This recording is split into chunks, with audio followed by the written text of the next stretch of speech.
सत श्री अकाल, नमस्कार ते आदाब। मैं हाँ हरजिंद कौर मांगड़ ते तुसीं देख रहे हो इंडोज टीवी। स्वागत है जी सारिਆਂ ਦਾ। बुलेटिन ਦੀ शुरुआत करते हैं जी। गल्लां बातां विचारांगे। गल्लां करन लई साडे नाल जुड़ चुके ने साडे सहयोगी गुरकबाज सिंह बराड़ जो कि इस समय फोन लाइन ते मौजूद ने। बहुत बहुत स्वागत है जी तुहाडा। शुक्रिया हरजन ते ਜਿਹੜੇ ਦਰਸ਼ਕ ਸਾਨੂੰ ਦੇਖ ਰਹੇ ਨੇ ਉਹਨਾਂ ਦਾ ਵੀ ਬਹੁਤ-ਬਹੁਤ ਸਵਾਗਤ ਹੈ ਜੀ। ਜੀ ਬਰਾੜ ਜੀ, ਗੱਲ ਕਰਦੇ ਹਾਂ ਸਟੂਡੈਂਟਸ ਦੀ। ਪੰਜਾਬ ਦੇ ਵਿੱਚ ਖਾਸ ਕਰਕੇ ਜਿੰਨੇ ਵੀ ਸਟੂਡੈਂਟ ਬੈਠੇ ਨੇ ਜੀ, ਕੋਵਿਡ-19 ਦੀ ਸਿਚੁਏਸ਼ਨ ਇਹੀ ਜੀ ਫੈਲੀ ਆ ਕਿ ਇੰਟਰਨੈਸ਼ਨਲ ਜਿਹੜੇ ਬਾਰਡਰ ਨੇ ਬੰਦ ਕੀਤੇ ਹੋਏ ਸਨ। ਇੱਕਦਮ ਹੀ ਹੁਣ ਜਿਹੜੇ ਕੈਨੇਡਾ ਵੱਲੋਂ ਬਾਰਡਰ ਖੋਲ੍ਹੇ ਗਏ ਨੇ ਇੰਟਰਨੈਸ਼ਨਲ, ਸੋ ਬੱਚਿਆਂ ਦੇ ਵਿੱਚ ਵੀ ਉਤਸ਼ਾਹ ਸੀਗਾ ਕਿ ਫਟਾਫਟ ਅਸੀਂ ਆਪਣੀ ਟਿਕਟ ਬੁੱਕ ਕਰਵਾਈਏ ਤੇ ਜਾਈਏ, ਕਿਉਂਕਿ ਫੀਸਾਂ ਭਰੀਆਂ ਹੋਈਆਂ ਸਨ ਕਾਲਜਸ ਦੀਆਂ ਤੇ ਨਵੇਂ ਵਿਦਿਆਰਥੀ ਵੀ ਜਾਣ ਲੱਗੇ ਸਨ। ਟਿਕਟਾਂ ਜਿਹੜੀਆਂ ਲਈਆਂ 에ਅਰਲਾਈਨ ਤੋਂ ਉਹ ਸੀਗੀ ਜੀ ਮੈਕਸੀਕਨ 에ਅਰਲਾਈਨ। ਬੱਚੇ ਬਹੁਤ ਜ਼ਿਆਦਾ ਖੱਜਲ ਖੁਆਰ ਹੋ ਰਹੇ ਨੇ, ਓਵਰ ਕਰਾਊਡਡ ਕਰਕੇ ਲੈ ਕੇ ਜਾ ਰਹੇ ਨੇ ਜਹਾਜ਼ ਦੇ ਵਿੱਚ। ਬਹੁਤ ਸਾਰੀ ਬੱਚਿਆਂ ਦੀਆਂ ਤਕਲੀਫਾਂ ਜੀ, ਬੋਰਡਿੰਗ ਪਾਸ ਨਹੀਂ ਮਿਲ ਰਹੇ ਨੇ। ਸੋ ਪੂਰੀ ਜਿਹੜੀ ਘਟਨਾ ਹੈਗੀ ਉਹਦੇ ਬਾਰੇ ਦੱਸੋ। ਦੇਖੋ ਹਰਜਿੰਦ, ਜਿਸ ਤਰੀਕੇ ਨਾਲ ਤੁਸੀਂ ਦੱਸਿਆ ਕਿ ਜਿਹੜੇ ਸਟੂਡੈਂਟ ਵਾਕਈ ਜਿਹੜੇ ਇੰਟਰਨੈਸ਼ਨਲ ਸਟੂਡੈਂਟ ਹੈ ਜਿਨ੍ਹਾਂ ਨੇ ਆਪਣੀਆਂ ਐਡਮਿਸ਼ਨਸ ਹੈ ਉਹ ਕੈਨੇਡਾ ਦੇ ਕਾਲਜਸ ਦੇ ਵਿੱਚ ਕਰਵਾਈਆਂ ਹੋਈਆਂ, ਤਾਂ ਆਪਣੀ ਪੜ੍ਹਾਈ ਦੇ ਲਈ, ਹਾਇਰ ਐਜੂਕੇਸ਼ਨ ਲਈ ਉਹ ਵਿਦੇਸ਼ ਦਾ ਰੁਖ ਕਰਦੇ ਆ, ਕੈਨੇਡਾ ਵਰਗੇ ਜਿਹੜਾ ਕੰਟਰੀਜ਼ ਦੇ ਵਿੱਚ ਜਾ ਰਹੇ ਨੇ।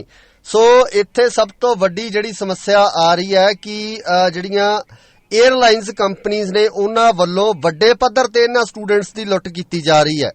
ਸੋ ਜਿਸ ਤਰੀਕੇ ਨਾਲ ਜੇ ਆਪਾਂ ਆਮ ਦਿਨਾਂ ਦੀ ਗੱਲ ਕਰੀਏ ਜਾਂ ਕੋਵਿਡ ਤੋਂ ਪਹਿਲਾਂ ਦੇ ਦਿਨਾਂ ਦੀ ਗੱਲ ਕਰੀਏ, ਤਾਂ ਉਹਨਾਂ ਦਿਨਾਂ ਦੇ ਵਿੱਚ ਜਿਹੜੀ ਵਨ ਵੇ ਇੱਕ ਪਾਸੇ ਦੀ ਜਿਹੜੀ ਟਿਕਟ ਹੈ ਉਹ 70-80 ਹਜ਼ਾਰ ਰੁਪਏ ਦੇ ਵਿੱਚ ਮਿਲਦੀ ਸੀ, ਤਾਂ ਉਸ ਦਾ ਹੁਣ ਜਿਹੜਾ 3-3 ਲੱਖ ਰੁਪਇਆ ਜਿਹੜਾ ਇਹਦਾ ਲਿਆ ਜਾ ਰਿਹਾ, ਚਾਰਜ ਕੀਤਾ ਜਾ ਰਿਹਾ ਵਿਦਿਆਰਥੀਆਂ ਤੋਂ। ਸੋ ਸਭ ਤੋਂ ਵੱਡੀ ਲੁੱਟ ਤਾਂ ਇਹੀ ਕੀਤੀ ਜਾ ਰਹੀ ਹੈ ਕਿ ਇੰਨੇ ਵੱਡੀ ਮਾਤਰਾ ਦੇ ਵਿੱਚ ਜਿਹੜਾ ਪੈਸਾ ਹੈ ਉਹ ਆਮ ਲੋਕਾਂ ਤੋਂ ਲਿਆ ਜਾ ਰਿਹਾ। ਇਹਨਾਂ ਕੰਪਨੀਆਂ ਦੇ ਉੱਪਰ ਸਰਕਾਰ ਦਾ ਜਾਂ ਕਿਸੇ ਹੋਰ ਅਥਾਰਟੀ ਦਾ ਕੋਈ ਕੰਟਰੋਲ ਹੈ ਜਿਹੜਾ ਉਹ ਨਜ਼ਰ ਨਹੀਂ ਆ ਰਿਹਾ। ਤੇ ਇੱਥੋਂ ਤੱਕ ਵੀ ਜਿਹੜੀ ਜਾਣਕਾਰੀਆਂ ਮਿਲੀਆਂ ਨੇ ਕਿ ਇਹ ਜਿਹੜੀ ਟਿਕਟ ਹੈ ਇਹਦੀ ਕੋਈ ਰਸੀਦ ਜਾਂ ਇਹਦੀ ਕੋਈ ਲੀਗਲ ਕੋਈ ਕਿਸੇ ਕਿਸਮ ਦਾ ਬਿੱਲ ਹੈ ਜਿਹੜਾ ਉਹ ਨਹੀਂ ਦਿੱਤਾ ਜਾ ਰਿਹਾ। ਸਿੱਧੇ ਤੌਰ ਤੇ ਜਿਹੜੇ ਟਿਕਟ ਵਿਕਰੇਤਾ ਨੇ ਉਹ ਆਪਣੇ ਤੌਰ ਤੇ ਇਹਦੀ ਬੁਕਿੰਗ ਕਰਦੇ ਨੇ ਤੇ ਬੁਕਿੰਗ ਕਰਨ ਤੋਂ ਬਾਅਦ ਵਿਦਿਆਰਥੀਆਂ ਨੂੰ ਸਿਰਫ ਇਹਦੀ ਕਨਫਰਮੇਸ਼ਨ ਦਿੱਤੀ ਜਾਂਦੀ ਹੈ। ਇਸ ਦੇ ਉੱਪਰ ਕਿਸੇ ਕਿਸਮ ਦਾ ਜਿਹੜਾ ਪੈਸੇ ਦਾ ਜਿਹੜਾ ਲਿਖਿਆ ਹੋਇਆ ਨਹੀਂ ਹੁੰਦਾ ਕਿ ਇਸ ਟਿਕਟ ਦਾ ਚਾਰਜ ਕਿੰਨਾ ਕੀਤਾ ਗਿਆ। ਇਹ ਵੱਡੀ ਗੱਲ ਹੈ ਕਿ ਸਿੱਧੇ ਤੌਰ ਤੇ ਇਹਨੂੰ ਆਪਾਂ ਇਹੀ ਕਹਿ ਸਕਦੇ ਹਾਂ ਕਿ ਕੋਵਿਡ ਦੀ ਸਿਚੁਏਸ਼ਨ ਦੇ ਵਿੱਚ ਜਿੱਥੇ ਆਮ ਲੋਕਾਂ ਦਾ ਕਚੂੰਬਰ ਨਿਕਲਿਆ ਹੋਇਆ, ਜਿੱਥੇ ਆਰਥਿਕ ਤੌਰ ਤੇ ਆਮ ਲੋਕਾਂ ਨੂੰ ਸੱਟ ਵੱਜੀ ਆ, ਉੱਥੇ ਇਹਨਾਂ ਕੰਪਨੀਆਂ ਵੱਲੋਂ ਜਾਂ ਇਹਨਾਂ 에ਅਰਲਾਈਨਸ ਵੱਲੋਂ ਆਪਣੇ ਹੱਥ ਰੰਗਣ ਦੇ ਵਿੱਚ ਕੋਈ ਕਮੀ ਨਹੀਂ ਛੱਡੀ ਜਾ ਰਹੀ। ਤੇ ਇਸ ਤੋਂ ਬਾਅਦ ਜਿਸ ਤਰੀਕੇ ਨਾਲ ਜਾਣਕਾਰੀ ਨਿਕਲ ਕੇ ਸਾਹਮਣੇ ਆਈ ਹੈ, ਕੁਝ ਵਿਦਿਆਰਥੀਆਂ ਨੇ ਜਾਣਕਾਰੀ ਦਿੱਤੀ ਹੈ ਕਿ ਜਦੋਂ ਉਹ ਇੰਨੇ ਮਹਿੰਗੇ ਭਾਅ ਦੀ ਟਿਕਟ ਲੈ ਕੇ ਟਰੈਵਲ ਕਰਦੇ ਨੇ ਤਾਂ ਉਹਨਾਂ ਨੂੰ ਟਰੈਵਲ ਕਰਨ ਦੇ ਵਿੱਚ ਵੀ ਬਹੁਤ ਸਾਰੀਆਂ ਸਮੱਸਿਆਵਾਂ ਦਾ ਸਾਹਮਣਾ ਕਰਨਾ ਪੈ ਰਿਹਾ। ਹਾਲਾਂਕਿ ਦਿੱਲੀ ਤੋਂ ਬੋਰਡਿੰਗ ਹੋਣ ਤੋਂ ਬਾਅਦ ਬੋਰਡਿੰਗ ਹੋਣ ਤੋਂ ਪਹਿਲਾਂ ਜਿਹੜਾ ਕੋਵਿਡ ਦੀ ਜਿਹੜੀ ਰਿਪੋਰਟ ਹੈ, ਨੈਗੇਟਿਵ ਰਿਪੋਰਟ ਹੈ, ਉਹ ਲਈ ਜਾਂਦੀ ਹੈ। ਪਰ ਜਦੋਂ ਇਹ ਵਿਦਿਆਰਥੀ ਵੱਖ-ਵੱਖ ਦੇਸ਼ਾਂ ਦੇ ਵਿੱਚੋਂ ਇੰਟਰਨੈਸ਼ਨਲ 에ਅਰਪੋਰਟਸ ਦੇ ਵਿੱਚੋਂ ਕਨੈਕਟਿੰਗ ਫਲਾਈਟ ਨੂੰ ਲੈਂਦੇ ਨੇ ਤਾਂ ਉੱਥੇ ਦਿੱਲੀ ਵਾਲੀ ਰਿਪੋਰਟ ਨੂੰ ਕੰਸੀਡਰ ਹੀ ਨਹੀਂ ਕੀਤਾ ਜਾਂਦਾ। ਜੀ ਬਿਲਕੁਲ। ਉੱਥੇ ਇੱਕ ਨਵੀਂ ਰਿਪੋਰਟ ਕਰਵਾਈ ਜਾਂਦੀ ਹੈ। ਉੱਥੇ ਇੱਕ ਵੱਖਰੀ ਜਾਂ ਉਸ ਦੇਸ਼ ਦੇ ਹਿਸਾਬ ਨਾਲ ਜਿਸ ਦੇਸ਼ ਤੋਂ ਕਨੈਕਟਿੰਗ ਫਲਾਈਟ ਲਈ ਜਾ ਰਹੀ ਹੈ ਉਸ ਦੇਸ਼ ਦੇ ਜੋ ਹੈਲਥ ਸਿਸਟਮ ਵੱਲੋਂ ਜਿਹੜੀ ਉਹ ਰਿਪੋਰਟ ਕੀਤੀ ਜਾਂਦੀ ਹੈ ਤੇ ਉਸ ਰਿਪੋਰਟ ਦੇ ਨੈਗੇਟਿਵ ਹੋਣ ਤੋਂ ਬਾਅਦ ਹੀ ਜਿਹੜੀ ਫਲਾਈਟ ਹੈ ਉਹ ਅਪਰੋਚ ਕਰਵਾਈ ਜਾਂਦੀ ਹੈ ਜਾਂ ਫਲਾਈਟ ਦਿੱਤੀ ਜਾਂਦੀ ਹੈ। ਬਰਾੜ ਸਾਹਿਬ, ਉਹਦੇ ਲਈ ਵੀ ਪੈਸੇ ਚਾਰजेस ਕੀਤੇ ਜਾ ਰਹੇ ਨੇ। ਕੁਝ ਵਿਦਿਆਰਥੀ ਨਾਲ ਗੱਲ ਕਰਨ ਤੇ ਪਤਾ ਚੱਲਿਆ ਕਿ ਪੈਸੇ ਚਾਰਜ ਕਰਦੇ ਨੇ, ਕਹਿੰਦੇ ਜੀ ਆਪਣੀ ਕਰੰਸੀ ਯੂਰੋ ਦੇ ਵਿੱਚ ਤੁਸੀਂ ਕਨਵਰਟ ਕਰਵਾ ਲਓ ਤੇ ਤੁਹਾਡੀ ਅਸੀਂ ਕਰਾਂਗੇ, ਸੈਂਪਲ ਲਵਾਂਗੇ, ਉਹ ਤੋਂ ਬਾਅਦ ਤੁਹਾਨੂੰ ਰਿਪੋਰਟ ਦੇਵਾਂਗੇ। ਬਹੁਤ ਸਾਰੇ ਵਿਦਿਆਰਥੀ ਨੇ ਜੀ ਅਜੇ ਤੱਕ ਆਪਣੀ ਰਿਪੋਰਟ ਡੀਕ ਰਹੇ ਨੇ, ਈਵਨ ਕਿ ਸਾਰਾ ਕੁਝ ਸਹੀ ਕੀਤਾ ਹੋਇਆ ਤੇ ਆਪਣੀ ਬੋਰਡਿੰਗ ਲਈ ਉਹ ਆਪਣੀ ਫਲਾਈਟ ਅੱਗੇ ਉਹਨਾਂ ਨੂੰ ਬੋਰਡਿੰਗ ਪਾਸ ਨਹੀਂ ਦਿੱਤੇ ਜਾ ਰਹੇ ਅੱਗੇ ਟੋਰਾਂਟੋ ਜਾਣ ਲਈ ਉਹਨਾਂ ਨੂੰ। ਸੋ ਬਹੁਤ ਹੀ ਖੱਜਲ ਖੁਆਰੀ ਹੈ ਜੀ ਵਿਦਿਆਰਥੀਆਂ ਦੇ ਵਿੱਚ। ਬੈਠੇ ਨੇ ਜੀ, ਡੀਕ ਰਹੇ ਨੇ। ਬਹੁਤ ਸਾਰੇ ਪੰਜਾਬੀ ਆਪਣੇ ਮੁੰਡੇ ਕੁੜੀਆਂ ਬੈਠੇ ਨੇ ਜੀ ਮੈਕਸੀਕਨ 에ਅਰਪੋਰਟ ਦੇ ਉੱਤੇ। ਬਿਲਕੁਲ ਜੀ, ਬਿਲਕੁਲ। ਦੇਖੋ ਇਸੇ ਤਰੀਕੇ ਨਾਲ ਹੀ ਜਦੋਂ ਇੰਨੀ ਜਿਹੜੀ ਵੱਡੀ ਰਕਮ ਹੈ ਜਿਹੜੀ ਇੱਕ ਪਾਸੜ ਟਿਕਟ ਦੀ ਜਿਹੜੀ ਜਾ ਰਹੀ ਹੈ, ਪਰ ਉਸ ਦੇ ਇਵਜ ਦੇ ਵਿੱਚ ਦਿੱਤਾ ਕੀ ਜਾ ਰਿਹਾ। ਸੋ ਕੁਝ ਵਿਦਿਆਰਥੀ ਜਿਹੜੇ ਕਿ ਸ਼ਾਕਾਹਾਰੀ ਨੇ ਉਹਨਾਂ ਨੂੰ ਖਾਣ ਪੀਣ ਦੇ ਵਿੱਚ ਵੀ ਜਿਹੜੀ ਬਹੁਤ ਸਾਰੀ ਸਮੱਸਿਆ ਆ ਰਹੀ ਹੈ, ਕਿਉਂਕਿ ਉੱਥੇ ਸਾਰਾ ਜਿਹੜਾ ਫੂਡ ਹੈ ਉਹਨਾਂ ਨੂੰ ਜਿਹੜਾ ਉਹ ਨੌਨ ਵੈਜ ਦਿੱਤਾ ਜਾ ਰਿਹਾ ਜੇ ਨਾਲ ਹੀ ਭਾਸ਼ਾ ਦੀ ਬਹੁਤ ਜਿਹੜੀ ਵੱਡੀ ਸਮੱਸਿਆ ਆ ਰਹੀ ਹੈ, ਕਿਉਂਕਿ ਇਹਨਾਂ ਦੇਸ਼ਾਂ ਦੇ ਵਿੱਚ ਜਿਵੇਂ ਮੈਕਸੀਕੋ ਦੀ ਆਪਾਂ ਗੱਲ ਕਰੀਏ ਤਾਂ ਉੱਥੇ ਜਿਹੜੀ ਤਾਲਮੇਲ ਕਰਨ ਵਾਸਤੇ ਜਿਹੜੀ ਵਿਦਿਆਰਥੀਆਂ ਨੂੰ ਬਹੁਤ ਵੱਡੀ ਦਿੱਕਤ ਦਾ ਸਾਹਮਣਾ ਕਰਨਾ ਪੈ ਰਿਹਾ। ਪਰ ਸਭ ਤੋਂ ਵੱਡਾ ਸਵਾਲ ਇਹ ਹੈ ਕਿ ਸਰਕਾਰਾਂ ਆਖਰ ਕਿੱਥੇ ਨੇ ਤੇ ਇਹਨਾਂ ਕੰਪਨੀਆਂ ਦੇ ਉੱਪਰ ਕੰਟਰੋਲ ਕਿਉਂ ਨਹੀਂ ਹੈ ਕਿ ਇਹ ਆਪਣੀ ਮਨਮਰਜ਼ੀ ਦੇ ਜਿਹੜੇ ਰੇਟ ਹੈ ਇਹਨਾਂ 에ਅਰਲਾਈਨਸ ਵੱਲੋਂ ਲਏ ਜਾ ਰਹੇ ਨੇ ਤੇ ਵਿਦਿਆਰਥੀਆਂ ਤੇ ਉਹਦੇ ਮਾਪਿਆਂ ਦੀ ਜਿਹੜੀ ਇਹ ਵੱਡੀ ਲੁੱਟ ਹੈ ਉਹ ਕੀਤੀ ਜਾ ਰਹੀ ਹੈ। ਜੀ ਬਿਲਕੁਲ ਐਵੇਂ ਇੱਕ ਬੱਚੇ ਨੇ ਦੱਸਿਆ ਜੀ, ਸਟੂਡੈਂਟ ਨੇ, ਕਿ ਸਾਡੇ ਤੋਂ ਕਿਸ ਤਰ੍ਹਾਂ ਨਾਲ ਪੈਸੇ ਵਸੂਲੇ ਜਾ ਰਹੇ ਨੇ ਉੱਥੇ ਵੀ, ਕਿਉਂਕਿ ਜਦੋਂ ਟਿਕਟਸ ਉਹਨਾਂ ਨੇ ਲਈਆਂ ਸੀ ਬਿਲਕੁਲ ਕਨਫਰਮਡ ਸੀਗੀਆਂ ਕਿ ਇੱਥੇ ਇੰਨੇ ਚਿਰ ਦੀ ਸਟੇ ਹੋਏਗੀ, ਉਸ ਤੋਂ ਬਾਅਦ ਤੁਹਾਨੂੰ ਅਗਲੀ ਫਲਾਈਟ ਦਿੱਤੀ ਜਾਵੇਗੀ, ਪਰ ਉਹਨਾਂ ਨੇ ਕਿਹਾ ਕਿ ਡਿਸਕ੍ਰਿਪਸ਼ਨ ਹੀ ਚੇਂਜ ਹੋ ਗਈਆਂ ਨੇ ਟਿਕਟਸ ਦੇ ਵਿੱਚ। 11 ਘੰਟੇ ਤੋਂ ਉਹ ਬੈਠੇ ਨੇ, ਜਿਹੜੀ ਫਲਾਈਟ 30 ਜਾਂ 35 ਘੰਟੇ ਲੰਦੀ ਆ ਉਹ ਫਲਾਈਟ ਜਿਹੜੀ ਹੈਗੀ ਆ 40 ਤੋਂ 45 ਘੰਟੇ ਲੈ ਰਹੀ ਹੈ। ਸੋ ਖੱਜਲ ਖੁਆਰੀ ਸਟੂਡੈਂਟਸ ਨੂੰ ਬਹੁਤ ਹੋ ਰਹੀ ਹੈ। ਫਿਲਹਾਲ ਜਿਹੜੇ ਅਜੇ ਵੀ ਬੱਚੇ ਉੱਥੇ ਸਟਕ ਬੈਠੇ ਨੇ ਜੀ, ਪਤਾ ਨਹੀਂ ਉਹ ਕਦੋਂ ਤੋਰਨਗੇ, ਕਿਸ ਤਰੀਕੇ ਨਾਲ ਤੋਰਨਗੇ। ਬਹੁਤ ਹੀ ਜ਼ਿਆਦਾ ਉਹਨਾਂ ਦੀ ਛਾਣਬੀਣ ਕੀਤੀ ਜਾ ਰਹੀ ਹੈ, ਉਹਨਾਂ ਨਾਲ ਗੱਲਬਾਤ ਕੀਤੀ ਜਾ ਰਹੀ ਹੈ। ਖਾਸ ਕਰਕੇ ਜਿਹੜੀ ਗੱਲ ਕੀਤੀ ਜਾ ਰਹੀ ਹੈ ਨੈਗੇਟਿਵ ਰਿਪੋਰਟਸ ਦੀ, ਬੱਚਿਆਂ ਕੋਲ ਨੈਗੇਟਿਵ ਰਿਪੋਰਟਸ ਵੀ ਹੈਗੀਆਂ, ਦੁਬਾਰਾ ਫਿਰ ਉਹਨਾਂ ਦੀਆਂ ਰਿਪੋਰਟਾਂ ਲਈਆਂ ਜਾ ਰਹੀਆਂ ਨੇ। ਸੋ ਸਕੂਲਾਂ ਦੇ ਵਿੱਚ ਬੱਚਿਆਂ ਨੇ, ਕਾਲਜਾਂ ਦੇ ਵਿੱਚ ਬੱਚਿਆਂ ਦੇ ਮਾਪਿਆਂ ਨੇ ਫੀਸਾਂ ਦੇ ਕੇ ਭੇਜੀਆਂ, ਉਹਨਾਂ ਫੀਸਾਂ ਦੇ ਵਿੱਚੋਂ ਬੱਚੇ ਪੈਸੇ ਦੇ ਰਹੇ ਹਨ ਜੀ, ਆਪਣੇ ਖਾਣ ਪੀਣ ਦੇ ਲਈ ਪੈਸੇ ਦੇ ਰਹੇ ਨੇ। ਇੱਕ ਬੱਚੇ ਨੇ ਦੱਸਿਆ ਜੀ ਉਸ ਨੂੰ ਫੂਡ ਪੋਇਜ਼ਨਿੰਗ ਵੀ ਹੋ ਚੁੱਕੀ ਹੈ, ਕਿਉਂਕਿ ਉਹ ਫੂਡ ਜਿਹੜਾ ਹੈਗਾ, ਤੁਸੀਂ ਜਿਵੇਂ ਦੱਸਿਆ ਕਿ ਭਾਸ਼ਾ ਦੀ ਪ੍ਰੋਬਲਮ ਆ ਰਹੀ ਹੈ ਤੇ ਫੂਡ ਪੋਇਜ਼ਨਿੰਗ ਬੱਚਿਆਂ ਨੂੰ ਉੱਥੇ ਹੋ ਰਹੀ ਹੈ ਜੀ। ਜੀ ਬਿਲਕੁਲ ਹਰਜਿੰਦਰ, ਇਸੇ ਤਰੀਕੇ ਦੀ ਹੀ ਜਿਹੜੀਆਂ ਸਮੱਸਿਆਵਾਂ ਦਾ ਲਗਾਤਾਰ ਸਾਹਮਣਾ ਕਰਨਾ ਪੈ ਰਿਹਾ। ਜਿਹੜੇ ਬੱਚੇ ਹਜੇ ਨਵੇਂ ਇਨ ਦਾ ਸੈਂਸ ਵੀ ਆਪਣੀ ਫਰਦਰ ਪੜ੍ਹਾਈ ਵਾਸਤੇ ਜਿਹੜਾ ਪਹਿਲੀ ਵਾਰ ਇੰਟਰਨੈਸ਼ਨਲ ਪੱਧਰ ਦੀ ਯਾਤਰਾ ਦੇ ਉੱਪਰ ਨਿਕਲ ਰਹੇ ਨੇ, ਤਾਂ ਉਹਨਾਂ ਬੱਚਿਆਂ ਵਾਸਤੇ ਮੈਨੂੰ ਲੱਗਦਾ ਇੱਕ ਬਹੁਤ ਵੱਡੀ ਸਮੱਸਿਆ ਹੈ, ਕਿਉਂਕਿ ਉਹਨਾਂ ਨੂੰ ਕਈ ਵਾਰ ਸਿਸਟਮ ਦਾ ਨਹੀਂ ਪਤਾ ਹੁੰਦਾ ਕਿ ਕਿਸ ਸਿਸਟਮ ਰਾਹੀਂ, ਕਿਸ ਤਰੀਕੇ ਰਾਹੀਂ ਉਹਨਾਂ ਵੱਲੋਂ ਕਮਿਊਨੀਕੇਟ ਕੀਤਾ ਜਾਣਾ, ਕਿਹੜੀ ਅਥਾਰਟੀ ਨਾਲ ਉਹਨਾਂ ਦੀ ਜਿਹੜੀ ਗੱਲਬਾਤ ਹੋਣੀ ਹੈ, ਕਿਸ ਜਿਹੜੇ ਡੈਸਕ ਦੇ ਉੱਪਰ ਉਹਨਾਂ ਵੱਲੋਂ ਜਾਇਆ ਜਾਣਾ, ਕਿਉਂਕਿ ਉਹ ਫਸਟ ਟਾਈਮ ਟਰੈਵਲ ਕਰ ਰਹੇ ਆ। ਸੋ ਇਹਨਾਂ ਸਾਰੀਆਂ ਸਮੱਸਿਆਵਾਂ ਦੇ ਵਿੱਚ ਜਿੱਥੇ ਉਹਨਾਂ ਦੀ ਆਰਥਿਕ ਲੁੱਟ ਹੋ ਰਹੀ ਹੈ, ਉੱਥੇ ਉਹਨਾਂ ਦੀ ਮਾਨਸਿਕ ਤੌਰ ਤੇ ਜਿਹੜੀ ਸਭ ਤੋਂ ਵੱਡੀ ਪਰੇਸ਼ਾਨੀ ਹੈ ਉਹਦਾ ਸਾਹਮਣਾ ਜਿਹੜਾ ਇਸ ਵੇਲੇ ਕਰਨਾ ਪੈ ਰਿਹਾ। ਜੀ ਬਿਲਕੁਲ ਬਰਾੜ ਜੀ, ਗੱਲ ਕਰਦੇ ਹਾਂ ਜੀ ਪੰਜਾਬ ਦੇ ਨਾਲ ਜੁੜੀ ਹੋਈ ਖਬਰ ਹੈ ਜੀ, ਕਿਸਾਨਾਂ ਦੇ ਉੱਤੇ ਡਾਂਗਾ ਬਣਾਈਆਂ ਗਈਆਂ ਜੀ। ਪਿੱਛੇ ਜੇ ਐਸਡੀਐਮ ਆਯੂਸ਼ ਸਿਨਹਾ ਵੱਲੋਂ ਇਹ ਹੁਕਮ ਦਿੱਤੇ ਗਏ ਸੀ ਕਿ ਕਿਸਾਨਾਂ ਦੇ ਸਿਰ ਪਾੜ ਦਿੱਤੇ ਜਾਣ। ਉਸ ਤੋਂ ਬਾਅਦ ਬਹੁਤ ਸਾਰੇ ਕਿਸਾਨ ਅਜਿਹੇ ਸੀ ਜਿਹੜੇ ਹਸਪਤਾਲਾਂ ਦੇ ਵਿੱਚ ਗਏ, ਇੱਕ ਕਿਸਾਨ ਦੀ ਮੌਤ ਵੀ ਹੋਈ ਤੇ ਕਈ ਕਿਸਾਨਾਂ ਦੇ ਸਿਰ ਪਾੜ ਕੇ 27 28 ਟਾਂਕੇ ਲੱਗੇ, ਕਈਆਂ ਦੀ ਨੱਕ ਦੀਆਂ ਹੱਡੀਆਂ ਟੁੱਟੀਆਂ। ਕਈ ਕਿਸਾਨ ਅਜਿਹੇ ਸਨ ਜਿਹੜੇ ਦਿਖਾ ਰਹੇ ਨੇ ਆਪਣੇ ਸਰੀਰ ਦੇ ਉੱਤੇ ਘਾਹ ਕੇ ਦੇਖੋ ਅਜਿਹਾ ਕੋਈ ਸਰੀਰ ਦਾ ਅੰਗ ਨਹੀਂ ਹੈ ਜਿੱਥੇ ਸੱਟ ਨਾ ਲੱਗੀ ਹੋਵੇ।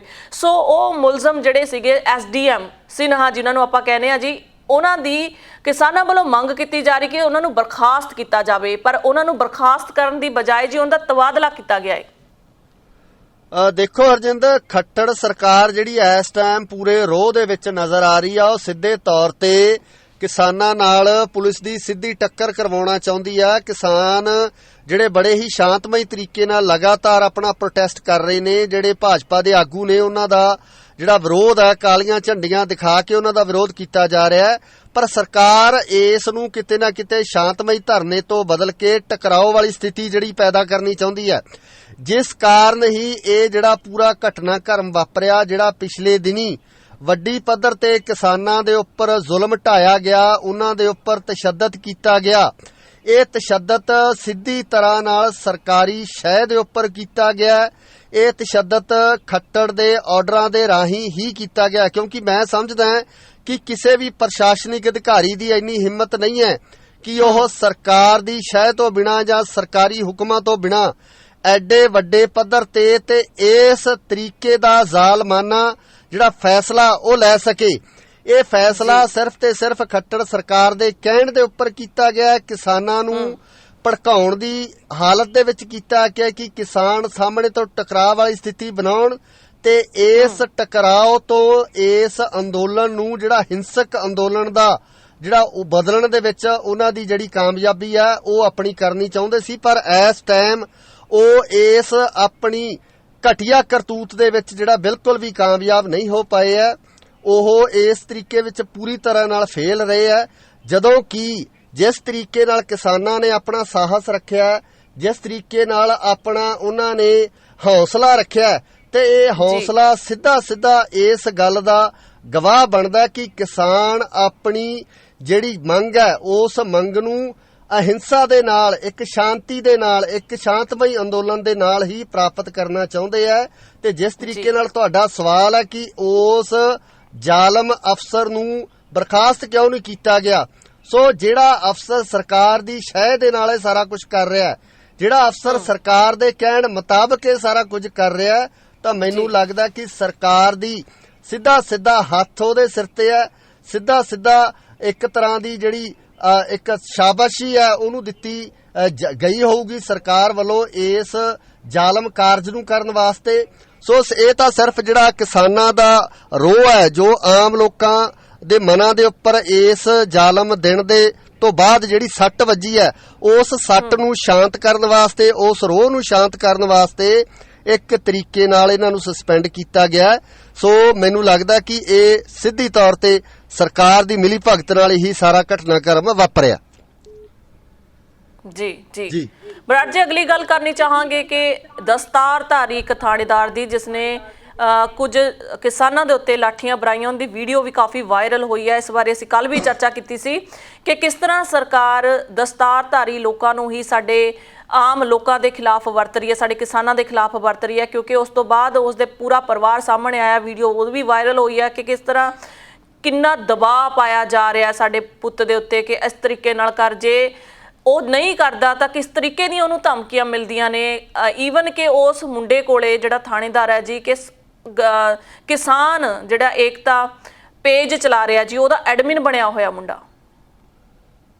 ਦੇਖੋ ਹਰਜਿੰਦਰ, ਜਿਸ ਤਰੀਕੇ ਨਾਲ ਇਹ ਸਾਰਾ ਘਟਨਾਕ੍ਰਮ ਵਾਪਰਿਆ ਜਾਂ ਜਿਸ ਤਰੀਕੇ ਨਾਲ ਹਰਜਿੰਦਰ ਖਹਿਰਾ ਦੇ ਪਰਿਵਾਰ ਵੱਲੋਂ ਜਿਹੜੇ ਬਿਆਨ ਆਏ ਆ, ਉਹਨਾਂ ਵੱਲੋਂ ਪ੍ਰੈਸ ਕਾਨਫਰੰਸ ਕਰਕੇ ਆਮ ਲੋਕਾਂ ਤੱਕ ਆਪਣੀ ਪਹੁੰਚ ਬਣਾਈ ਗਈ ਆ, ਉਹਨਾਂ ਵੱਲੋਂ ਦੱਸਿਆ ਗਿਆ ਕਿ ਸਰਕਾਰੀ ਡਿਊਟੀ ਦੇ ਹੁੰਦੇ ਹੋਏ ਕਿਸ ਤਰੀਕੇ ਨਾਲ ਉਸ ਨੂੰ ਇੱਕ ਮੋਹਰਾ ਬਣਾ ਕੇ ਜਿਹੜਾ ਉਸ ਦੀ ਵਰਤੋਂ ਕੀਤੀ ਗਈ ਆ, ਉਸ ਨੂੰ ਕਿਸਾਨਾਂ ਦੇ ਸਾਹਮਣੇ ਖੜਾ ਕੀਤਾ ਗਿਆ। ਪਰ ਇੱਥੇ ਹਰਜਿੰਦਰ ਸਵਾਲ ਮੈਂ ਇੰਨਾ ਕੁ ਜ਼ਰੂਰ ਇੱਕ ਖੜਾ ਕਰਨਾ ਚਾਹੁੰਦਾ ਕਿ ਆਪਾਂ ਬਿਲਕੁਲ ਸਮਝ ਸਕਦੇ ਹਾਂ ਕਿ ਪ੍ਰਸ਼ਾਸਨਿਕ ਅਧਿਕਾਰੀ ਹੁੰਦਿਆਂ ਜਾਂ ਇੱਕ ਸਿਸਟਮ ਦੇ ਵਿੱਚ ਵਿਚਰਦਿਆਂ ਉਸ ਪਰਸਨ ਦੇ ਉੱਪਰ ਜਾਂ ਉਸ ਥਾਣੇਦਾਰ ਦੇ ਉੱਪਰ ਇਹ ਦਬਾਅ ਤਾਂ ਬਣਾਇਆ ਜਾ ਸਕਦਾ ਹੈ ਕਿ ਤੂੰ ਆਪਣੀ ਡਿਊਟੀ ਨੂੰ ਇਸ ਤਰੀਕੇ ਨਾਲ ਜਾਂ ਇਸ ਜ਼ਾਲਮ ਤਰੀਕੇ ਨਾਲ ਆਪਣੀ ਡਿਊਟੀ ਨੂੰ ਨਿਭਾ।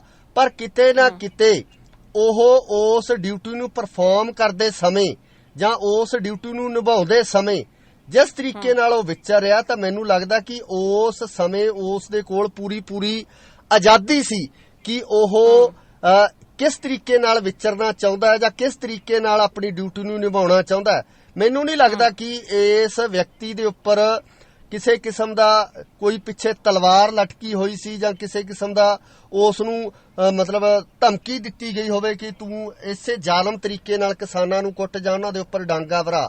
ਕਿਉਂਕਿ ਆਪਾਂ ਜਦੋਂ ਪੰਜਾਬ ਸਰਕਾਰ ਦੀ ਗੱਲ ਕਰਦੇ ਹਾਂ ਤਾਂ ਪੰਜਾਬ ਪੁਲਿਸ ਦੇ ਜੋ ਅਧਿਕਾਰੀ ਨੇ, ਪੰਜਾਬ ਪੁਲਿਸ ਦੇ ਵਿੱਚ ਵੀ ਬਹੁਤ ਸਾਰੇ ਇਦਾਂ ਦੇ ਮੁਲਾਜ਼ਮ ਨੇ ਜਿਹੜੇ ਕਿਸਾਨਾਂ ਦੇ ਪੁੱਤ ਨੇ, ਜਿਹੜੇ ਕਿਸਾਨੀ ਕਰਦੇ ਨੇ, ਜਿਹੜੇ ਕਿਸਾਨੀ ਨਾਲ ਸਿੱਧੇ ਤੌਰ ਤੇ ਜੁੜੇ ਹੋਏ ਨੇ। ਉਹ ਆਪਣੀ ਡਿਊਟੀ ਵੀ ਨਿਭਾਉਂਦੇ ਨੇ ਜਦੋਂ ਉਹਨਾਂ ਨੂੰ ਇਹਨਾਂ ਕਿਸਾਨਾਂ ਦੇ ਰੋਹ ਦਾ ਸਾਹਮਣਾ ਕਰਨਾ ਪੈਂਦਾ, ਪਰ ਕਿਤੇ ਨਾ ਕਿਤੇ ਆਪਣੀ ਡਿਊਟੀ ਦੇ ਵਿੱਚ ਨਰਮੀ ਰੱਖ ਕੇ ਉਹ ਕਿਸਾਨਾਂ ਦੀ ਹਮਾਇਤ ਜ਼ਰੂਰ ਕਰ ਜਾਂਦੇ ਨੇ। ਸੋ ਇਸੇ ਤਰ੍ਹਾਂ ਦਾ ਹੀ ਜਿਹੜਾ ਕੋਈ ਕਾਰਵਾਈ ਆ ਉਹ ਹਰਜਿੰਦਰ ਖਹਿਰਾ ਵੱਲੋਂ ਜੋ ਇਹ ਪੁਲਿਸ ਅਫਸਰ ਆ ਉਹਦੇ ਵੱਲੋਂ ਕੀਤੀ ਜਾ ਸਕਦੀ ਸੀ। ਮੈਨੂੰ ਲੱਗਦਾ ਕਿ ਹੁਣ ਇਸ ਤਰ੍ਹਾਂ ਦੇ ਬਿਆਨ ਦੇਣੇ ਜਾਂ ਇਸ ਤਰੀਕੇ ਨਾਲ ਲੋਕਾਂ ਦੇ ਵਿੱਚ ਆਉਣਾ ਇਹ ਸਿੱਧਾ ਆਪਣੀ ਛਵੀ ਨੂੰ ਬਚਾਉਣ ਵਾਸਤੇ ਆ, ਜਾਂ ਜਿਹੜਾ ਇਹਦਾ ਸਮਾਜਿਕ ਬਾਈਕਾਟ ਉੱਥੋਂ ਦੇ ਕਿਸਾਨਾਂ ਵੱਲੋਂ, ਉੱਥੋਂ ਦੇ ਲੋਕਾਂ ਵੱਲੋਂ ਕੀਤਾ ਗਿਆ, ਜਿਹੜਾ ਐਲਾਨ ਕੀਤਾ ਗਿਆ, ਉਸ ਬਾਈਕਾਟ ਤੋਂ ਬਚਣ ਵਾਸਤੇ ਇਦਾਂ ਦੀਆਂ ਕਹਾਣੀਆਂ ਜਾਂ ਇਦਾਂ ਦੇ ਮਨ ਘੜਤ ਕਿੱਸੇ ਆ ਜਿਹੜੇ ਉਹ ਘੜੇ ਗਏ ਹੋ ਸਕਦੇ ਆ। ਜੀ ਜੀ, ਬਹੁਤ ਬਹੁਤ ਸ਼ੁਕਰੀਆ ਸਾਰੀ ਜਾਣਕਾਰੀ ਦੇ ਲਈ ਬਰਾੜ ਸਾਹਿਬ। ਧੰਨਵਾਦ ਜੀ। ਦਰਸ਼ਕੋ, ਸਮਾਂ ਹੋ ਚੱਲਿਆ ਤੁਹਾਡੇ ਤੋਂ ਵੀ ਇਜਾਜ਼ਤ ਲੈਣ ਦਾ। ਨਵੀਆਂ ਤੇ ਤਾਜ਼ਾ ਖਬਰਾਂ ਦੇ ਨਾਲ ਫਿਰ ਤੋਂ ਹਾਜ਼ਰ ਹੋਵਾਂਗੇ। ਤਦ ਤੱਕ ਲਈ ਇਜਾਜ਼ਤ ਦਿਓ। ਧੰਨਵਾਦ।